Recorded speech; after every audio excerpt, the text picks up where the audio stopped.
Welcome to a special edition of Sports Fluent. I'm here with Nikki Fitness. Nikki, how are you? I'm good. How are you? I'm doing great, except I wish we were talking about something else. Right? The last time we talked, we sit down, we talked about some fitness tips, we talked about, some better ways, healthier choices I can make. I've slimmed down 10 pounds, just so you know, since the last time we spoke. And thank you for that. And so, that's what I want to talk about. Like every time you come on, whether it's, monthly, every couple of months, I always want to do a check-in.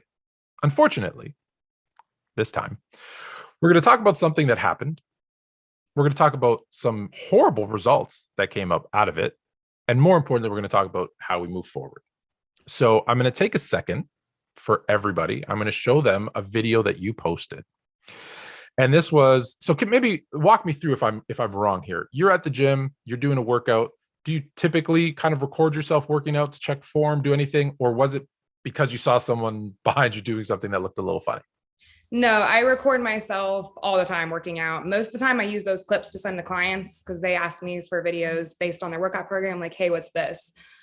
But I do try to post workouts. I know I don't post too many workouts on my page.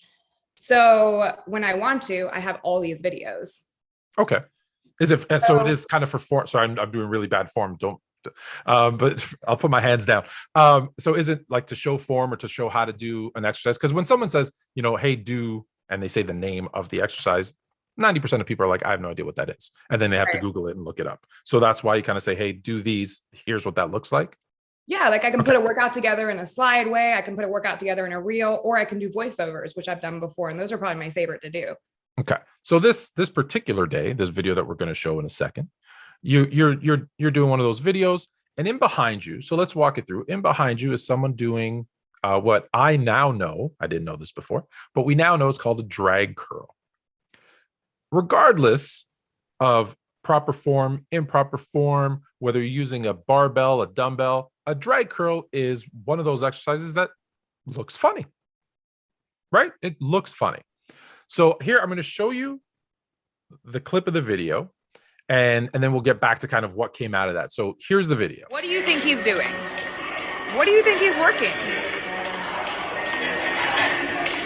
I don't know either. He's in the background doing drag curls. Most of the time, I believe, correct me if I'm wrong here, it's with a dumbbell. Sorry, yeah, with a dumbbell. With a barbell, and he's using dumbbells, right? I usually do them with a cable curl bar. Okay. Cable. Okay. So listen, I don't think anyone's going to argue. It looked funny. And the reason I'm going to say what I'm about to say is because I did some research. And for those that watch the show, I do a lot of research. Hundreds of thousands of videos of people doing things in the gym that looks funny. Now, some people will say that's why I don't go to the gym. I'll argue you don't go to the gym because you don't want to. Like, I don't go to the gym because I don't want to go to the gym. There's my excuse is I don't want to go to the gym. I prefer to work out at home, so I work out at home. But I get it. If people see a video of themselves, I understand this part. So, anyways, why we brought up that video is so you posted it and said, "Hey, what is he doing? Kind of looks funny." I think we all had a good laugh. However, following that video, a fitness creator by the name of Joey Swole took that video and stitched it and kind of said, hey, what it's called is a drag curl. Now, so I got to ask the question because everyone's going to ask me if I didn't ask you, they'd jump on me. Did you know that was a drag curl or did you not know that was a drag curl? Because you said, I don't know what he's doing. Did you know it was a drag curl?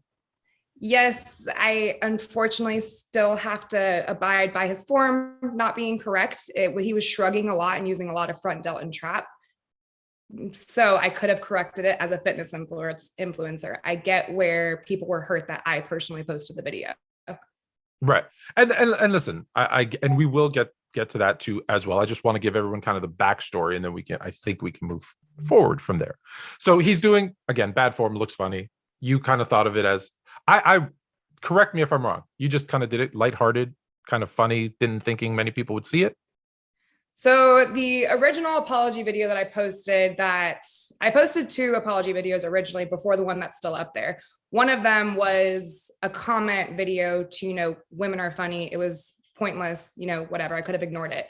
The next video was actually explaining what happened, but I understand how that was justifying and maybe excusing what I did. So what actually happened, again, not justifying the way I put that out there, was I posted a sticker on my story, ask me anything. Someone asked me, what's your favorite shoulder exercise? I said lateral raises, the reason I like my hour shape class. I probably got almost 30 messages being like, what's he doing in the background so stupidly? And when I go back and look at the way that I made the video, but I was, just appeasing my following. I don't have as big of a following as he does. So Right. I know my followers know me.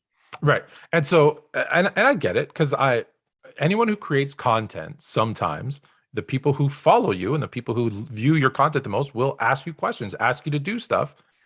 And sometimes you just do it not thinking that it's, you don't think the bigger picture. You just think, hey, for the people that follow me, it's funny. Sorry. So I'll go back to Joey. So then Joey kind of stitches that video and says, hey, what he's doing is a drag curl. Now, some people do it with a barbell. He did it with dumbbells. Yes, it looks funny. Yes, the form was kind of off. So we all admit that it looks funny even when done properly. And we all agree that the form wasn't great. What he's working is biceps. He's doing what's called a drag curl. Now, granted, most people do them with a barbell. He's doing them with dumbbells, so it may look a little strange, a little awkward, but it is a great movement. The point of it is, as you kick your elbows back and drag up along your body, you're taking stress off the deltoid, putting it all on the bicep. It's actually a great workout. Charles Glass, who's one of the best there is a big promoter of this exercise. He could have stopped the video at that point, but he doesn't. He continues and says, but what he's really doing is minding his own business.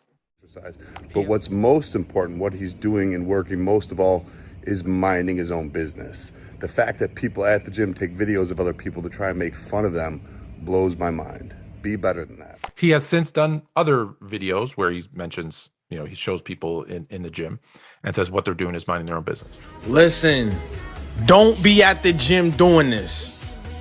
Don't. Doing what exactly? Maybe she's looking for a song to listen to on her next set. Maybe she's texting back somebody important. Maybe it's something for work. You don't know. You don't know what's going on with her. I'll tell you what she's not doing, though. She's not taking a video of somebody at the gym to post on social media to make fun of or publicly shame. You know what she is doing, though? She's minding her own business. Be better than that. I will mention, I did invite Joey to come on the show and join us and have all of us talk together.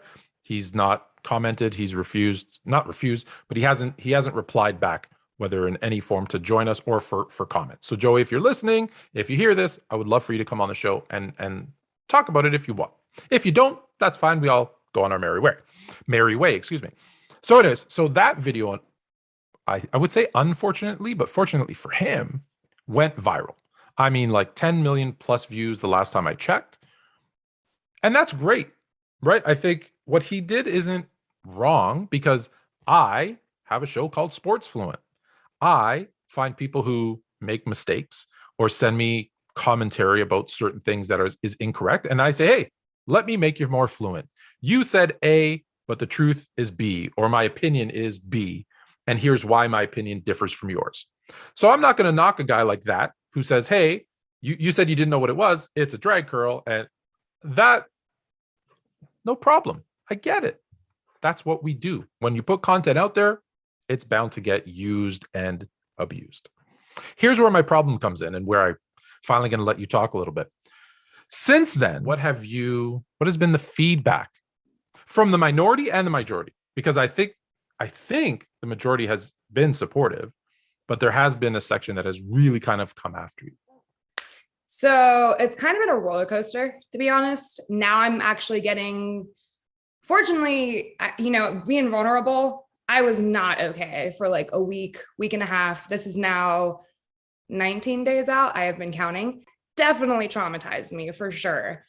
Since then, there was a huge spike of messages.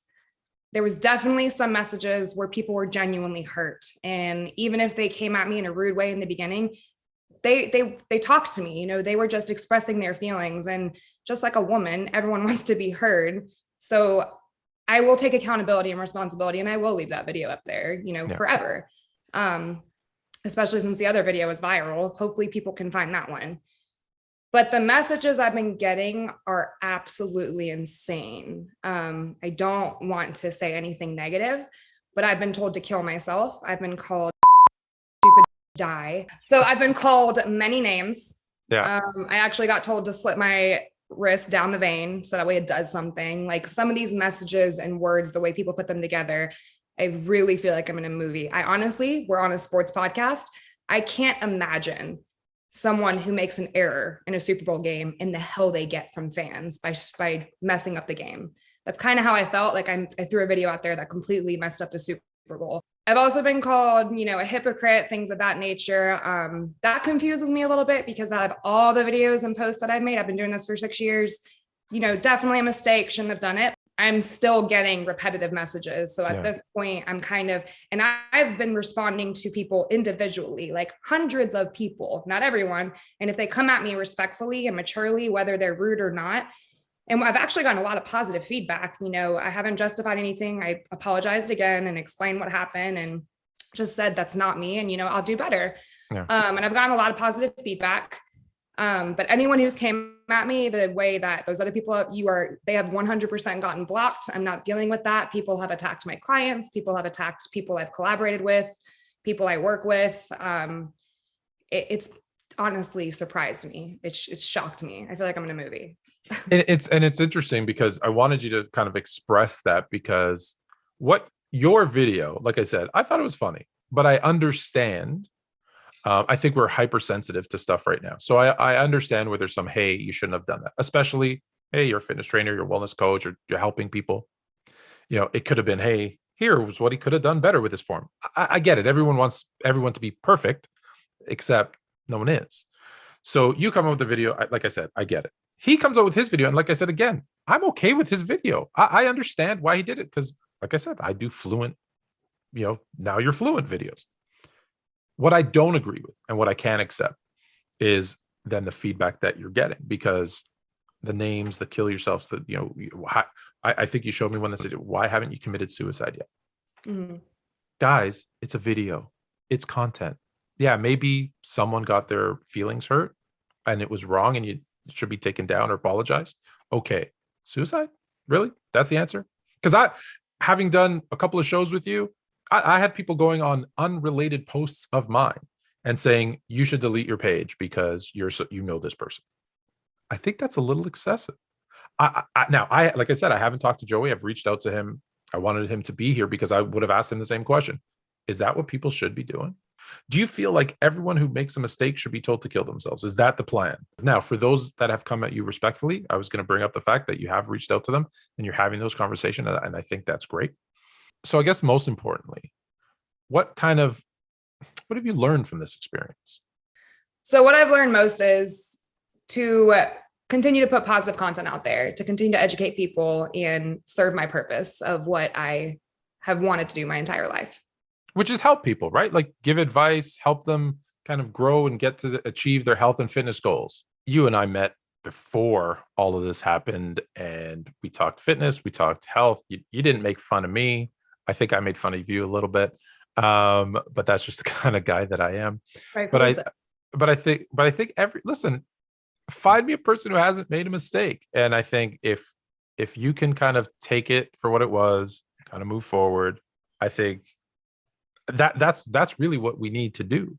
Because, I always bring up this thing, you brought up cancel culture. It's like one person I'm reminded, and I always get the magazine wrong because it's clearly not a magazine I would read. I believe it's like Teen Magazine or something, or Teen Vogue.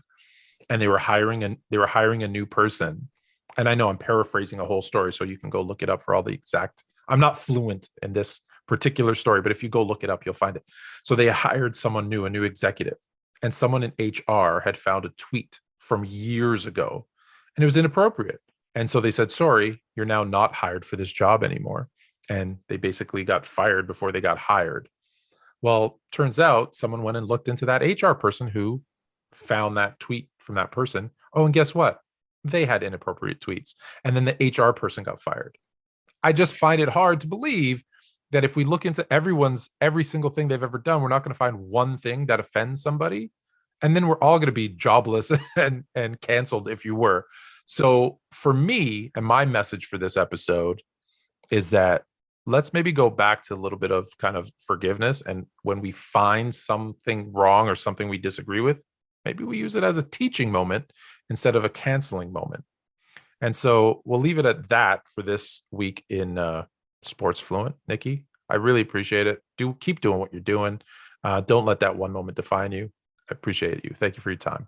I appreciate you. Thank you.